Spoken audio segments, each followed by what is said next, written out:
Hello, Namaste. Welcome to Dev's Hammer Show. This is the flagship weekly television show of Indigenous television, where I invite guests and conduct face-to-face interview, or sometimes I conduct video conferences with an expert or Indigenous rights activist and discuss on the various contemporary issues that is affecting on Indigenous peoples or local communities as such. And today I have invited a guest from India who is Indigenous rights advocate. His name is Jiten Yumnam, and first of all I would like to welcome to the show and request Jiten to introduce yourself briefly.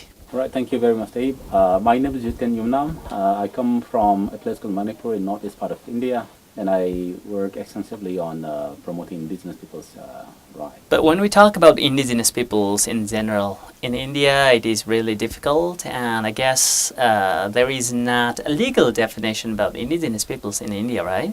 Yes, the definition of Indigenous peoples, the recognition has been a controversial, or has been an issue for quite some time. Many of the scheduled castes and scheduled tribes, a lot of the tribes are usually referred to as Indigenous peoples in India. But then, there is this issue about the recognition of Indigenous, as Indigenous peoples, and I think that is something which at least on the part of the state, on the part of the government, they refuse to recognize the Indigenous, the peoples in India or the tribes mostly as Indigenous. I think that has been an issue. Sometimes maintaining the position that all people in India are Indigenous, but earlier the position was there is no Indigenous peoples in India, but later on the position, because there are a couple of times where the issue has been raised at the UN Human Rights, sometimes at the Human Rights Council, sometimes at the Universal Periodic Review, and so the position actually keeps shifting, but I think the latest position is more about everyone in India are Indigenous. But when it comes to the call for most of the tribes and also the Indigenous community in across India, is more about the recognition of the rights over the land, rights over the culture, rights over their territory, right to free, prior and informed consent, for any development decision or any decision that affects their land, their lives in the future.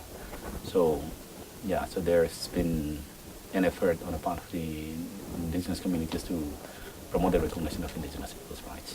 That means Indigenous peoples are defined as a scheduled tribe in India. But some part of India, I guess, they are advocating to define them as Adivasi Janjatis, and they are also taking up a movement. How about in Manipur? Yeah, there are different references to Indigenous peoples in India, Like some are called tribes and some are referred to as Adivasi, depending on the regional situation. But then also there are many communities or tribes, or even Indigenous communities which are even not recognized as scheduled tribes at all. The recognition as tribe itself is a challenge, and many tribes are still not being recognized. Many communities who are Indigenous are still not being recognized. I think that issue is there. But in the case of Manipur, a lot of the people are considered as tribe, but there is also an ongoing movement to recognize certain communities as tribes, like not just Manipur, even in Assam, and also in many parts of central India, there are still communities, who are left out from the list, but they are still tribes, who have very strong relationship with land, the culture and tradition, who's been maintaining the way of life, the unique way of life, whose survival entirely depends on the way of life, the relationship with the land. So the recognition is still a big challenge. But then in India, another interesting aspect is also the recognition of tribe itself also leads to a certain level of contestation among the tribes, because there are communities which are recognized much earlier, and then also there is other communities which are not recognized, and then there's already a process to recognize. So, the recognition of tribes in India is also more, oriented into welfare, kind of, not so much based on the recognition of rights. So I think that welfare versus rights, I think this is also a very contesting issue. So the effort to promote the recognition as Indigenous peoples is more about to ensure that Indigenous peoples or the tribes are not just a subject for a welfare program or a schematic initiative, but more to recognize their intrinsic right over the land, their very survival relationship with the land, or to ensure that any decision taken affecting the land or life is with their rightful participation, with their free and informed consent.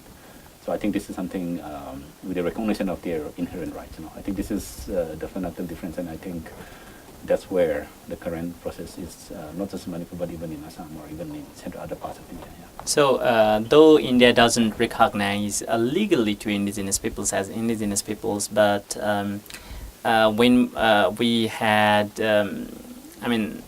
constitution writing process, and we also referred cases from India, but India itself has formed its federations through, giving the identity on the basis of identity of different indigenous peoples as such. So, in that regards, how do you take indigenous people's identity, their movement, right, in India?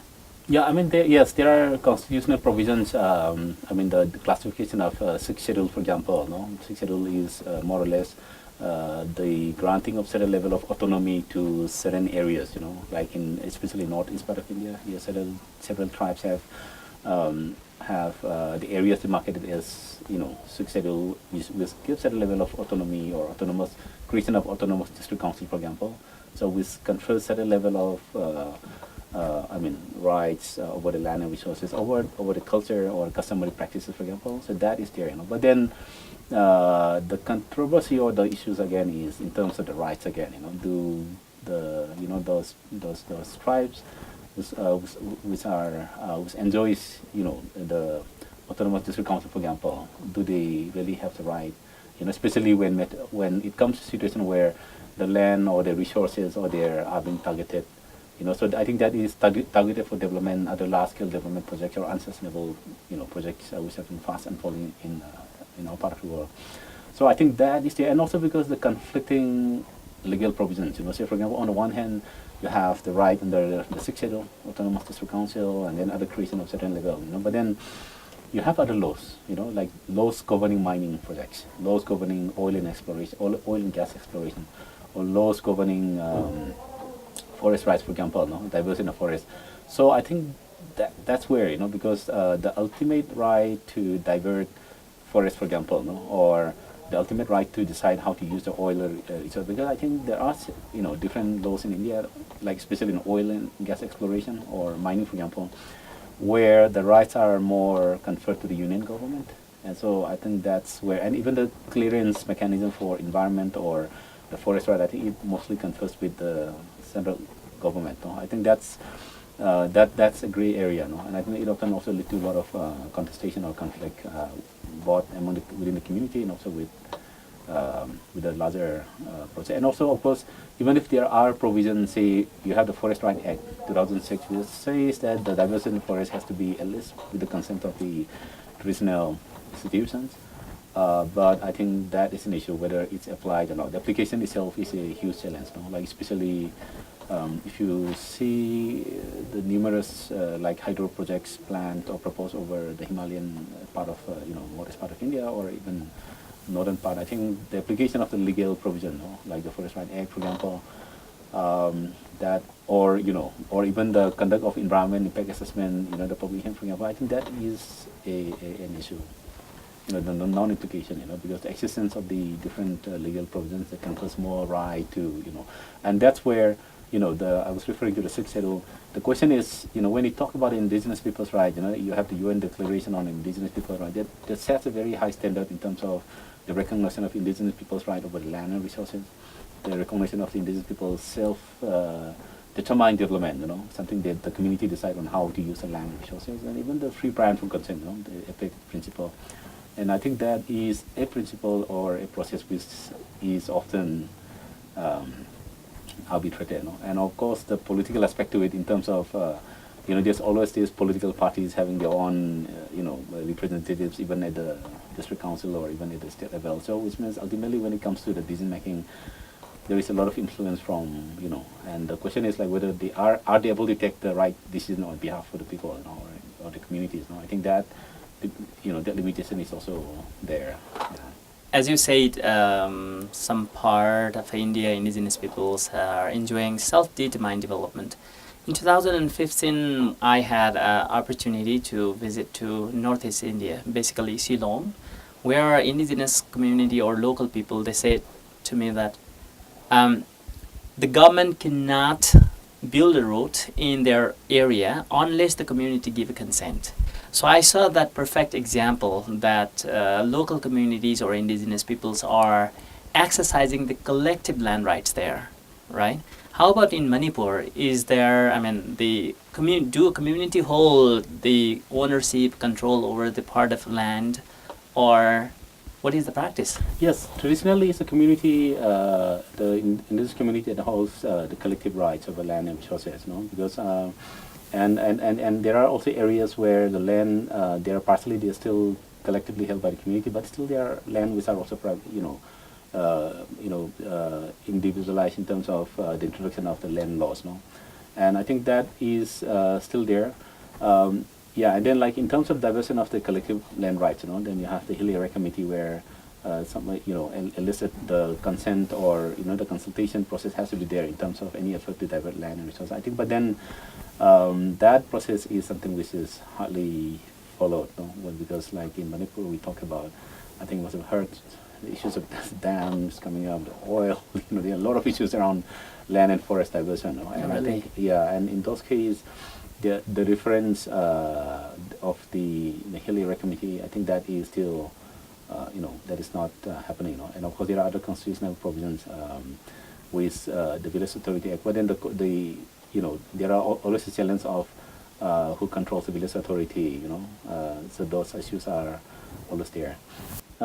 That means, like in Nepal, where there is a hydropower project, or if the government decides about the expanding of roads, there has always been a conflict between the indigenous peoples and the government, right? Or the government decides about the conservation or national park, and there is always conflict. How about, and that means you also have similar experiences in Manipur and other part of the India as well? Yeah, at least in Manipur, I think there are several cases of conflict. Like in terms of say for example, I just want to highlight one case. You have the Mapitel Dam. It's a case where the construction has led to diversion of forest. For a lot of forest area has been submerged. Similarly, you have the Trans-Asian Railway, which involves diversion of more than 1,000 hectares of forest land. But in India, you have the Forest Law, the Forest Right Act 2006. Accordingly, under which for any diversion of forest, you need to take forest clearance from the Ministry of Environment Forest, but you need to take the consent from the traditional institution first, But then the Forest Right Act is neither applied in the case of Mapitel Dam in Manipur, the diversion of more than 595 hectares of forest, but also in the same case with the Trans-Asian Railway, which involves officially diversion of 1,005 hectares, But then in terms of the impact, the impact is much more, because when you talk about the submergence of forest or impact of forest by a dam or the railways, you cannot just consider the official statement, because you destroy a forest, and then when people who lose their livelihood, people who depend on the forest for survival, they are compelled to cut down other forests, so that because they have to survive, because when once they lose the forest area, they are compelled to that aspect is there. And so which means, in the case of Mapitel, people who lose the agricultural land, people whose land is submerged, the forest land is submerged, and they are compelled to cut down the forest, the remaining forest, so that they have them survival. So the one is a non-application of the whatever provisions, constitutional provision, the Forest Right Act. Another one is a violation. So Mapitel Dam, there's an ongoing case at the Supreme Court on the matter of forest right violation, because project proponents have failed to take forest clearance before the construction of the dam, which they should have done under Forest Conservation Act, Forest Rights Act, so that is there. And then I was referring to the Hill Area Committee, which is a committee under which any land diversion has to be consulted in the committee, but the committee remains silent, and so the ineffectiveness of the institutions, I think that is also another reality. You said about the consent. I mean, any sort of development, programs that takes place to the community area, they have to take a consent with the community. Is that the consent or consultations? Because international laws, if we talk about ILO Convention 169, that India is not party, but then India was party to 107, right? ILO Convention number 107, which was adopted in 1957. It doesn't talk about the epic anyway, but a lot of international laws, except for UNDRIP, that doesn't talk about the consent. It talks about the consultation. So what do you mean that consent and consultations, is there any different? Yes, the consultation. I was referring to the consultation, which is under the government legal provision or constitutional provision, which includes the Hill Area Committee. You know, which is that's more something which is recognized by the government of the action. But I mean, but that process of consultation, even that is arbitrary. I was referring to that. No, yeah. But then yes, but then the consultation and consent process is different. No, but in the case of Forest Rights Act, at least there has to be a process of consultation and also consent. No, you need to consult with the groups, and the consent has to be there. No, but that is not happening. Yeah, and yes, yes, the difference between consultation and consent is visible in so many other ways. No, because I think the consent part is something which, especially in terms of land diversion. In India, you have another land. There are many series of land law, but one of the most, the unique or significant law which people consider is the 2013. There is a land law related to the fair compensation and fair rehabilitation. In terms of land acquisition. There, it also talks about certain level of consultation process, but not necessarily the consent part. No? Because I think the recognition of consent is something which is still a process that people are striving for in the case of India.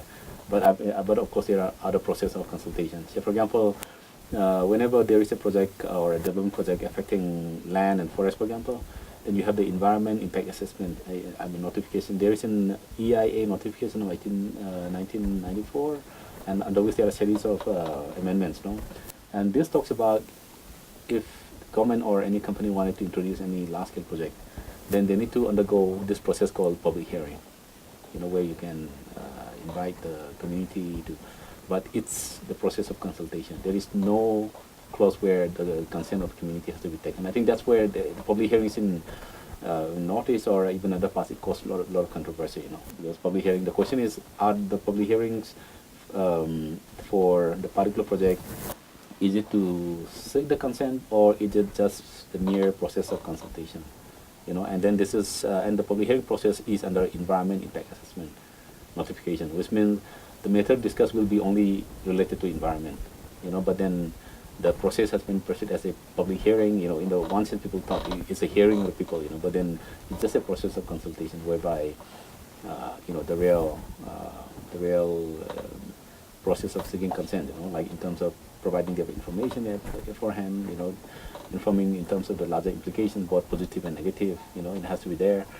But those things are missing out now. So public hearing process, it's more or less a process of consultation. It causes much controversy in the case of Manipur and even elsewhere.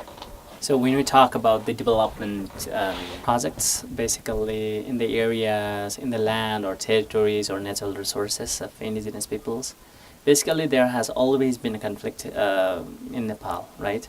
Obviously cases elsewhere, the similar cases there. As you have been working with Land is Life and organizations, and I know you have traveled a lot of countries and you have observed a lot of cases. And can you give me some of the examples how people are fighting, or what is the status of their rights over the land, right? As you are covering the Asian part. Yes, I think. I think there's a huge challenge among the indigenous communities across Asia, even beyond Asia, no. And I think now, as the governments and the states are state governments and also the corporate body, everyone is trying to find a solution, because now we are living in an unsustainable world. In the climate crisis, the changing weather pattern, the increased disaster, for example, no, and there's a lot of but then there's an entire debate on why this is happening, and looking into that, there is also a call to change the development model or development process pursuit, because I think if you try to look at the ultimate cause of this crisis, unfolding crisis, increased crisis, there are a lot of opinion, and especially the indigenous peoples are one who said, it's only because of this large-scale, unsustainable, destructive projects which are often pursued without the consent of the indigenous peoples, and which are pursued aggressively in indigenous territories. And I think that has led to most of this, developmental challenge crisis, or yeah. So, and what you find is even despite the fact that there are crises, despite the fact that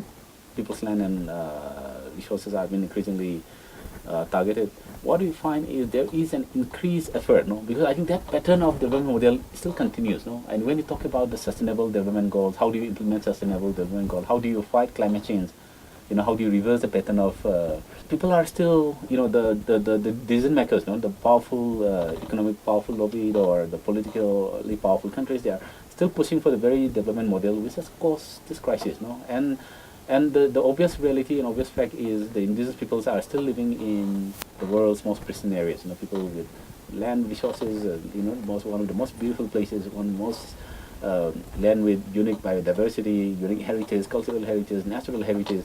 But then I think these are the land and the region which are increasingly targeted for all kind of unsustainable damage. So if you name any infrastructure project, extractive industry or hydropower project, I think these are mostly in the indigenous territory. And often the process of defining a development model or development process which is beneficial to everyone, including indigenous peoples, or trying to define an development process which is sustainable, which cause minimum harm to the environment, like in the Himalayas, for example, how many dams are there in the entire Himalayan range, stressing from it, that process of defining the alternative, that process of defining something that's helping the people, that's also helping the environment, that's also leading to sustainability. I think that is no longer happening. What we're seeing in most of indigenous territory, it is an aggressive push for this large scale, and the push is also by the very corporate bodies, which involves a lot of the multinational companies and corporations and the financial institutions, which are all backing this. A strong push for infrastructure, which are backing this development model, and which unleash a lot of impact on the environment, on the culture, on the social life, and also, and if this process is happening, then I think it will ultimately lead to a severe impact on the indigenous communities' very survival, survival as people with dignity, people with rights, people with identity, with culture, and I think so. I think this is something. And those people live a very sustainable world, like they live with nature, they live with and that relationship has led to formulation of beautiful cultures, unique culture, distinct culture, indigenous culture, and I think there is a complete reversal of their process, process of annihilating the indigenous cultures and identity in the very survival process. And this development, this is like one who lives a sustainable world, another one is pursuing the answer. I think this is the fundamental.